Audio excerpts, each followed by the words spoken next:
छिंदवाड़ा जिले के परासिया विकासखंड के किडनी इन्फेक्शन से 9 बच्चों की मौत के मामले में प्रशासन की लापरवाही भी सामने आ रही है। इतनी बड़ी घटना के बाद भी एक भी बच्चे का पोस्टमार्टम नहीं कराया गया। ऐसे में सवाल उठता है कि बच्चों की मौत की जांच कैसे होगी। प्रशासन ने स्वीकारी गलती। Parasia SDM IAS officer Shubham Kumar Yadav ने बताया, परासिया विकासखंड में 9 बच्चों की मौत किडनी इन्फेक्शन से हो चुकी है। 13 बच्चे अभी भी नागपुर के अस्पताल में भर्ती हैं। इनमें से 3 बच्चे गंभीर हालत में हैं। बीमार बच्चों के परिजनों ने नागपुर के अस्पताल में इलाज करवाया था और मामला संवेदनशील था। छोटे बच्चों के मामले में परिजन भी पोस्टमार्टम से कराते हैं और इसके अलावा प्रशासन से कोऑर्डिनेशन में गलती हुई। एसडीएम शुभम कुमार यादव 2 सिरप को किया बैन। रिपोर्ट का इंतजार। एसडीएम शुभम कुमार यादव ने बताया, 6 बच्चों को जो कफ सिरप पिलाई गई है उस पर बैन लगा दिया गया है। हो सकता है इन सिरप के किसी लॉट में किसी प्रॉब्लम आई हो, क्योंकि यह सिरप डॉक्टर भी कई दिनों से लिख रहे हैं। परासिया के कई दिनों से यह सिरप मेडिकल दुकानों में बिक भी रहे हैं। इसके अलावा ऐसी ही एक प्रॉब्लम 2022 में आई थी। उस समय भी ऐसे ही सिस्टम्स पाए गए थे। इसीलिए सुरक्षा के लिए फिलहाल प्रशासन ने उन 2 सिरप पर बैन लगा दिया है। छिंदवाड़ा में 9 बच्चों की मौत के बाद 2 सिरप बैन। किडनी इन्फेक्शन पर कलेक्टर एक्शन। बच्चों में सर्दी जुकाम और अचानक किडनी फेल। छिंदवाड़ा में 3 बच्चों की मौत हो चुकी है। आईसीएमआर करेगी जांच। क्या है पूरा मामला? छिंदवाड़ा के परासिया विकासखंड में अज्ञात बीमारी ने कहर बरपाया है। इन बीमारी से बच्चों की किडनी फेल हो रही है, जिससे उनकी मौत हो जा रही है। यह सिलसिला रुकने का नाम नहीं ले रहा है। शनिवार 27 सितंबर को परासिया के दिघावानी में रहने वाले 4 साल के विकास यदुवंशी की नागपुर में इलाज के दौरान मौत हो गई। किडनी फेल होने की वजह से अब तक इस इलाके में कुल 9 बच्चे अपनी जान गंवा चुके हैं। यह बीमारी ने स्थानीय लोग डरे सहमे हुए हैं। अब तक इन्फेक्शन के कारणों का पता नहीं चल पाया है। फिलहाल कलेक्टर ने इस मामले में 2 निजी कंपनी के सिरप पर बैन लगा दिया है। छिंदवाड़ा से जफर अली की रिपोर्ट। अभी तक क्या आंकड़ा है आपके पास, प्रशासन के पास? कितने बच्चे एडमिट हो, कितनी डेथ हुई? अभी हमारे पास जो आंकड़े हैं उसमें से 9 बच्चों की डेथ हो गई है।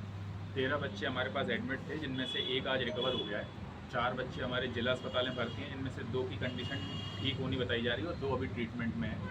इसके अलावा 8 जो है वो हमारे नागपुर में एडमिट हैं, जिनमें से 5 बच्चे थोड़ी बेहतर हालत में और 3 बच्चों का भी इलाज जारी है। सर, बायोप्सी रिपोर्ट भी आ गई है, क्या निकला है, क्या कारण आए हैं, रीजन?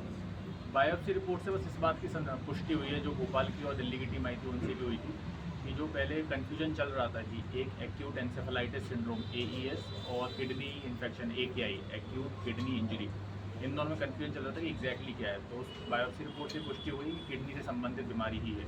सर ये बताइए ना, ये जो आंकड़ों को लेकर कन्फ्यूज़न है, आप बोल रहे हैं पुराने आंकड़े हैं। पहले कलेक्टर साहब ने 6 की बात कही, या तो उनको पता नहीं था, आपने जानकारी नहीं दी, या फिर उसके बाद बढ़े। अगर 9 पहले थे तो निश्चित तौर पे अभी जो डेथ हुई है वो बड़े होंगे, प्लस हुए होंगे। तो ये क्या कन्फ्यूज़न क्यों हो रहा है? वो जो 6 की डेथ हुई थी पहले जो आप बता रहे हैं, वो सही बात है, 6 की डेथ हुई थी। उसके बाद क्या है, विकास नाम से बच्चा था और एक संध्या नाम से बच्ची, उनकी डेथ अभी रिसेंट में हो गई है।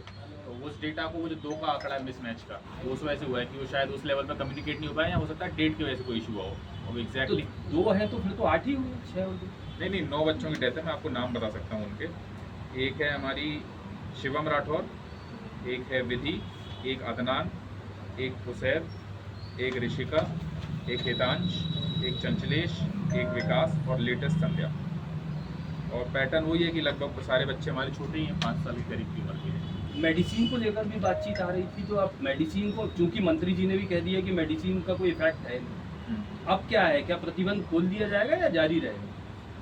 नहीं, देखिए अभी क्या है, जो कॉमन बीमारियों के कारण होते हैं, गंदा पानी, मच्छर, चूहे, उन सब की हम जांच करा चुके हैं। पानी की रिपोर्ट्स नॉर्मल आई है। एक नया सैंपल जो है वो CSIR नीरी का इंस्टीट्यूट है, वहाँ पर गया है, तो उसकी रिपोर्ट अभी अवेटेड है। नेशनल इंस्टीट्यूट ऑफ वायरोलॉजी में भी हमने कुछ सैंपल भेजे थे, उनके रिपोर्ट्स भी नेगेटिव हैं।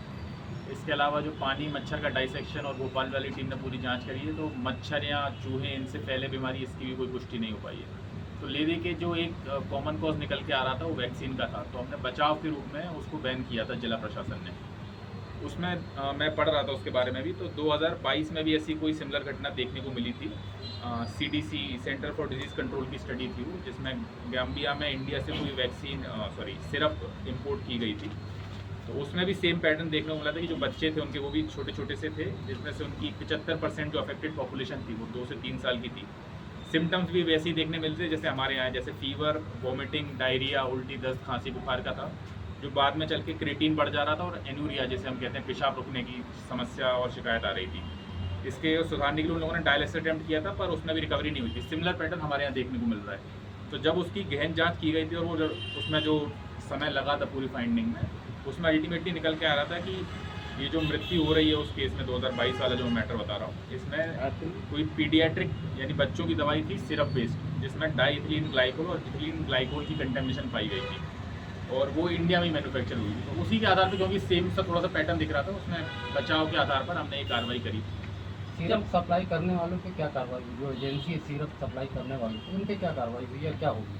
देखिए, कार्रवाई तो जब होगी जब सिद्ध हो जाएगा कि उन्हीं की गलती थी। अभी तो हम बचाव के मोड में हैं, तो बचाव के मोड में हमने उस दवाई की बिक्री रोक दी है और सैंपल्स हमने ड्रग इंस्पेक्टर के माध्यम से जांच के लिए भेज दी है। उसमें जो निकलेगा उसके हिसाब से कार्रवाई की इन जाएगी। डॉक्टरों के खिलाफ भी कोई कार्रवाई होगी जिन्होंने ये सिरप लिखा था?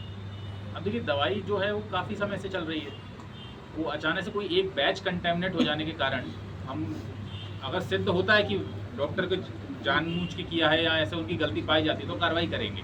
पर अभी क्योंकि जैसा मैंने बताया कि हम बचाव के मोड में हैं, तो हमारी पहली प्राथमिकता है कि और मृत्यु ना हो। सर, फिर ये राज्य सरकार के जिम्मेदार मिनिस्टर कैसे कह रहे हैं कि इसका कोई असर नहीं है?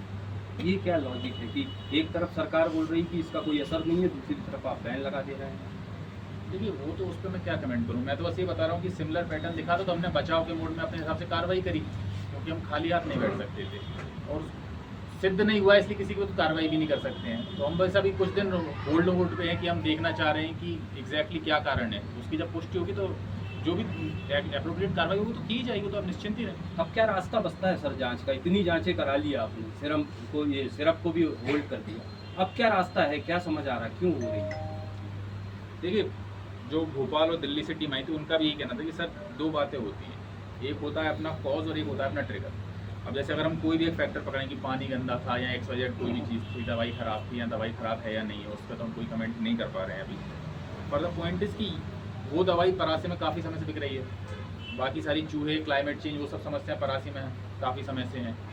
यहाँ पूरे इंडिया लेवल पे भी देखें तो सिमिलर कंडीशन बहुत सारी जगह पर भी हैं। तो एग्जैक्टली इस साल ऐसा क्या हो गया कि जिसकी वजह से समस्या ट्रिगर हो गई, उसकी पुष्टि अभी तक नहीं हो पाई है। पर मैं आपको बचाव के लिए बता देता हूँ, हमारी 2,84,000 की जनसंख्या है मेरे ब्लॉक की, उसमें से अराउंड 25,000 बच्चे ऐसे हैं जो अंडर 5 की एज में हैं। इसमें हमने जैसी हमें लगा था कि ऐसी कोई बीमारी फैलने की आशंका है, तो उसमें हमने स्क्रीनिंग घर जाके आशा के माध्यम से करवाई थी। इस स्क्रीनिंग के माध्यम से हम अभी तक 4,658 बच्चे जिनको किसी न किसी स्टेज पर बुखार, खांसी, जुकाम, सर्दी, उल्टी, किसी भी तरह की समस्या की कोई शिकायत रही है, उसका हमने सैंपल कलेक्ट कराया था और उनका CBC, किडनी और लिवर की जांच कराई है। इन 4,658 में से 4,411 की रिपोर्ट आ चुकी है और सब नॉर्मल है। तो ये प्रशासन कर रहा है कि जैसे हमें अब शिकायत मिल रही है, हम घर घर जाके बच्चों की स्क्रीनिंग कर रहे हैं और उनका डेटा अपने पास रख रहे हैं। और इसमें ये है कि जो बच्चे रिकवर होकर जा रहे हैं उनको आशा के माध्यम से हफ्ते में 2 बार, क्योंकि बच्चा आपका जो स्वस्थ होकर चला गया था, क्या उसमें दोबारा कोई बीमारी तो नहीं है, ऐसा ना हो कि 4 दिन आप दोबारा बीमार हो गए हो, तो वो वाली मॉनिटरिंग चालू है। नागपुर में क्रिटिकल है कोई हो? 3 बच्चे। नागपुर में जो हमारे पास रिपोर्ट आई थी उनमें से 3 बच्चों की कंडीशन बताई जा रही है कि डायलिसिस पर है और वेंटिलेटर में अलग अलग स्टेज।